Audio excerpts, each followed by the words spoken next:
The city of Heidelberg has been undergoing major changes in recent years. What are the most important developments, and how does the city evolve? Yeah, what's new about Heidelberg? What were the last developments in Heidelberg? I think to give you a good overview, it's very interesting to look to the international studies.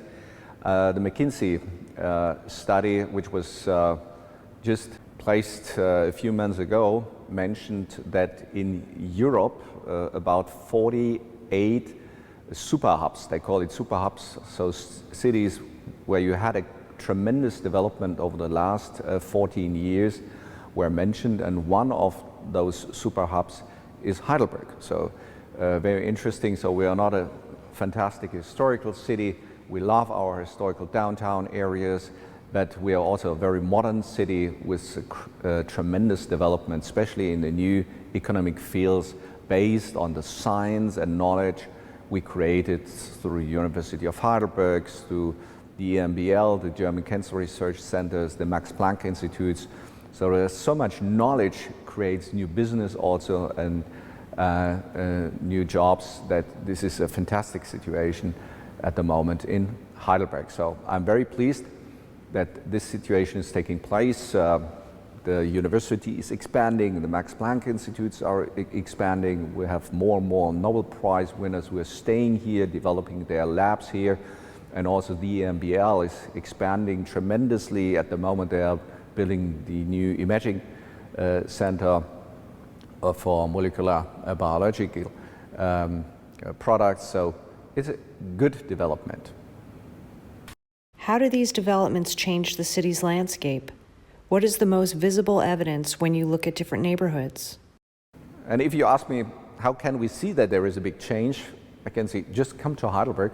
The new Bahnstadt, for example, is globally one of the biggest zero-emission cities which were now developed in Heidelberg over the last 10 years. It's a total 100% CO2-free city area.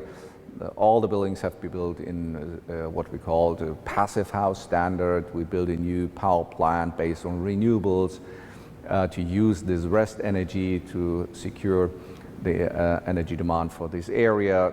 The rainwater is drained in this area. We have mass transport systems integrated, bicycle lanes integrated into the system, the new culture hubs, the schools and kindergartens, which take this idea as a fossil fuel free area into the education program. So it's really a cycle process, lots of engagement by the citizens, and it's wonderful accepted, and we are building now the next city area under the same conditions, the next city area under the southern part under the next conditions, and the huge PHV, Patrick Henry Village, which was used by the Americans, will be then the next step, 100 hectares to be changed into such a future-oriented,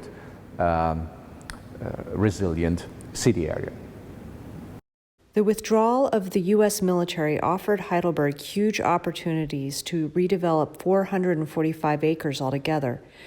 Heidelberg is moving forward with very specific plans for the former Patton Barracks. What's happening with the new Heidelberg Innovation Park?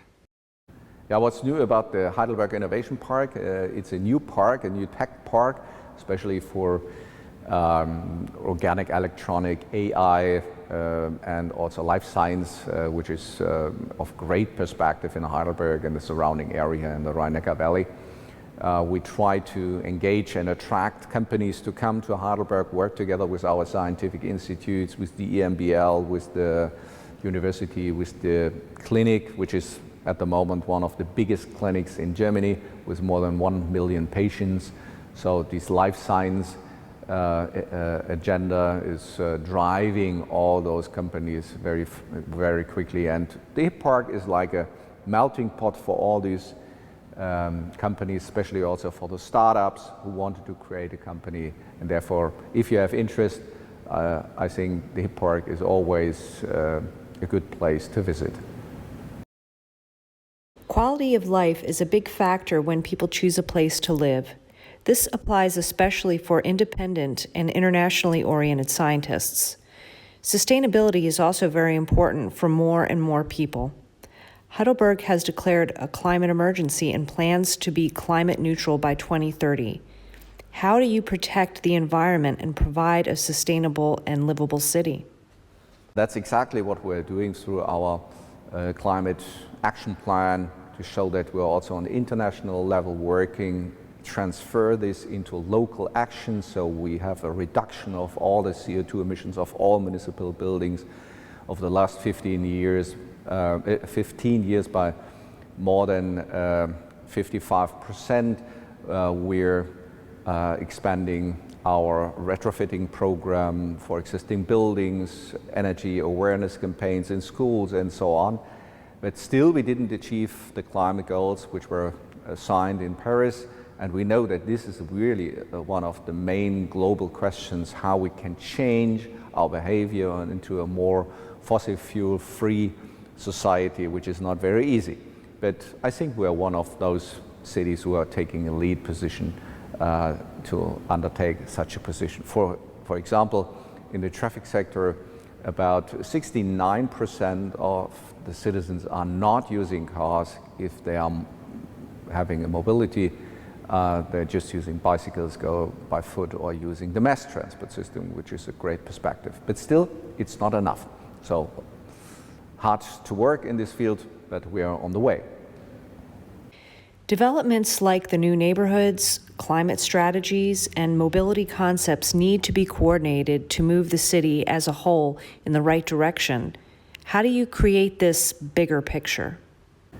To communicate also this whole cycle system, the full structure we wanted to implement in the city, it's good to understand that we at the moment running what you call the International Building exhibition, which shows perspective for the world, how cities can be resilient, climate neutral, social and culture cities, and also as rainbow cities. So that's exactly what we wanted to show with the International Building exhibition, which will be finalized next year. And through this program, we developed lots of wonderful program parts, also the new technology park in Heidelberg, HIP Park, lots of education programs direct link to the citizens, especially for the next generation, taking them into the discussion about the global themes, about the global thematics. And I think this is very important to give hope and to give perspective. As you pointed out, cities do not just provide the framework like infrastructure and housing. They also create a community. How does Heidelberg manage to stay a vibrant city with opportunities to enjoy cultural events and engage in meaningful exchange? Yeah, and for such new city areas, it's also very important to have an integrated culture program, as you know. So we try to implement as much as possible new culture structures. We transfer the Karlstor Bahnhof now in some of those new areas with a new meet and greet point for, especially for the young generation. We were awarded with what you called City of Literature, working there in the international context, holding our literature festival, our jazz festival, our Heidelberg Spring Festival. So it's a lot of culture in all these city areas. It's really booming, and this shows that Heidelberg is really attractive for millions of people.